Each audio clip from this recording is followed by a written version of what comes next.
Lesson 8.8 is on solving equations by multiplying or dividing. So in question 1 here, you're solving inequalities by multiplying or dividing. You're going to look at the equation. We have 6x is less than negative 30. And then it also asks you to check your solution. I'm just going to show you how to check a solution for an inequality. I'm not going to necessarily have you do it on every single problem, but at least you'll have an idea of how to check for your solution. So here's your original equation here. You have the 6x is less than negative 30. Now you need to get x alone. In order to get x alone, you need to go ahead and divide both sides by 6. The reason why we're dividing is because 6 is multiplying into x. So I'm going to divide both sides by 6, and what I'll do is I'll drop that inequality sign down, distinguishing that I've done it to both sides. I wind up with x is less than negative 5. Now here's how you check for your answer. What you need to do is you need to take what you get out, this x is less than negative 5. You need to take negative 5 and substitute it back into the, well actually, you need to substitute in for x here. So you can substitute anything in for x to make that a true statement. So think to yourself, what can I put in for x to make this a true statement here? Well, I know negative 6 is less than negative 5. So what I should be able to do is take negative 6 and put it back into the original equation.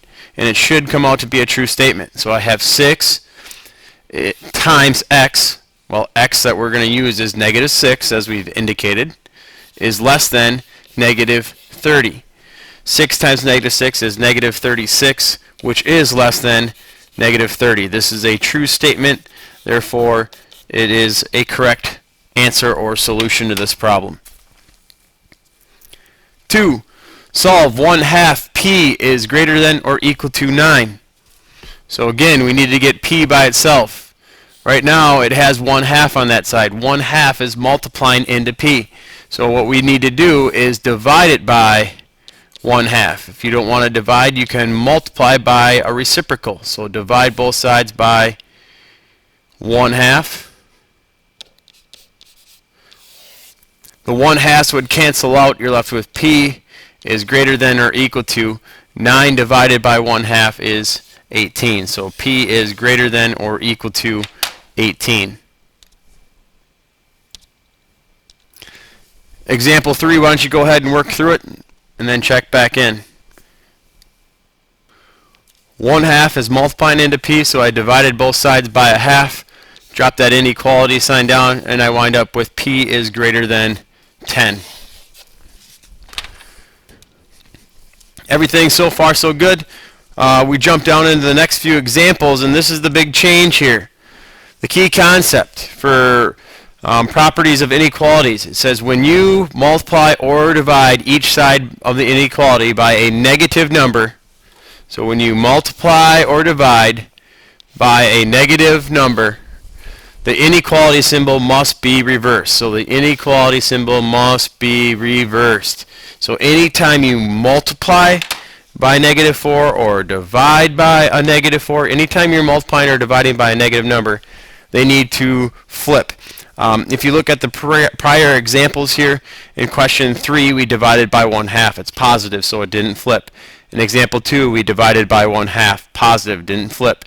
Example 1 we divided by 6, it didn't flip because they were all positive things that we divided by. So if you look at our next example, it says solve b divided by negative 4 is less than or equal to 5.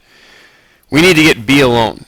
In order to get b alone, we are going to multiply by negative 4.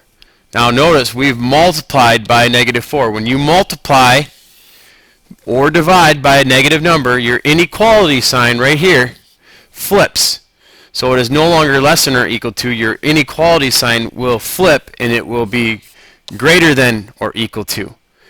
So I'm going to go ahead and move greater than or equal to down my paper. Negative 4's on the left side will cancel out, and you'll be left with b is greater than or equal to 5 times negative 4 is negative 20. So anytime you multiply or divide by a negative number, your inequality flips. Negative 4n is greater than negative 60. Get n alone. Negative 4 is multiplying into n. So we're going to divide by negative 4. Since we've divided by negative 4, your inequality sign flips. And I need to divide by -4 on the other side. I wind up with n is less than 15.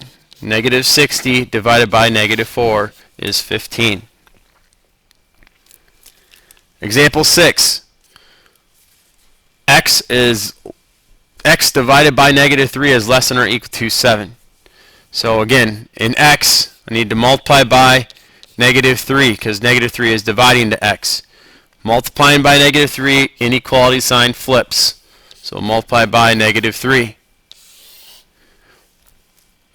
-3's cancel out. We have x is greater than or equal to 7 times -3 is -21.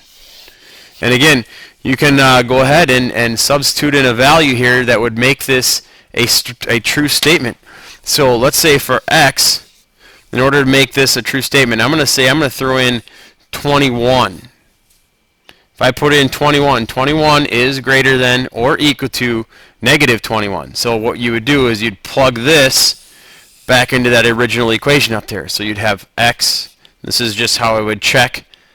And in for x, we're going to put in 21 as mentioned. So I'd have 21 divided by -3 is less than or equal to, we get 7.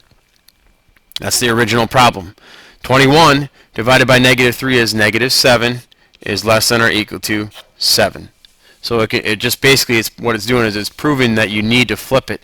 If you don't flip it, that inequality will be incorrect. Alright, last one here. It says a box weighs 1 pound.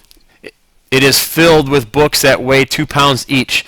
Jesse can carry at most 20 pounds. Assuming space is not an issue, write and solve an inequality to find how many books he can put in the box and still carry it. What we don't know in this box is how many books he can put in that box. So I'm going to say B is going to represent my books here. We know that he can carry 20 pounds. Again, I'm going to go ahead and write this out in words. Now, what he carries, well, one being the box, plus the books at $2, or not $2, 2 pounds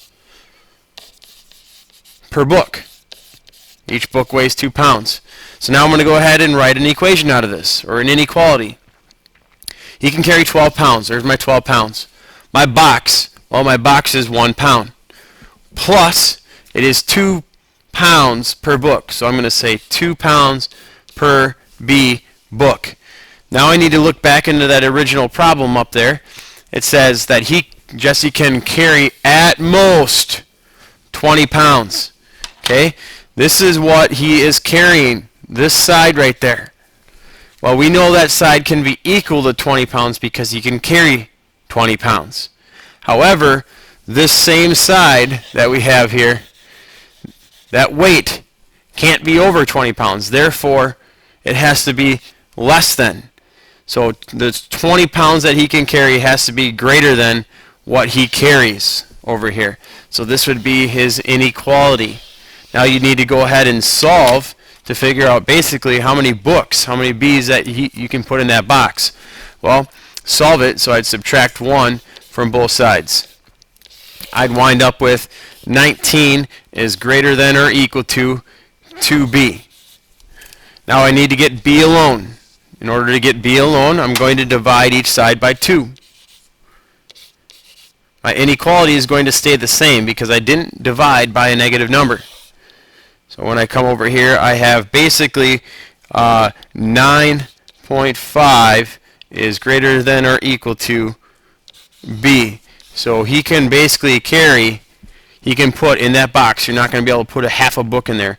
So he could have 9 books in that box. This will conclude 8.8 solving inequalities by multiplying and dividing.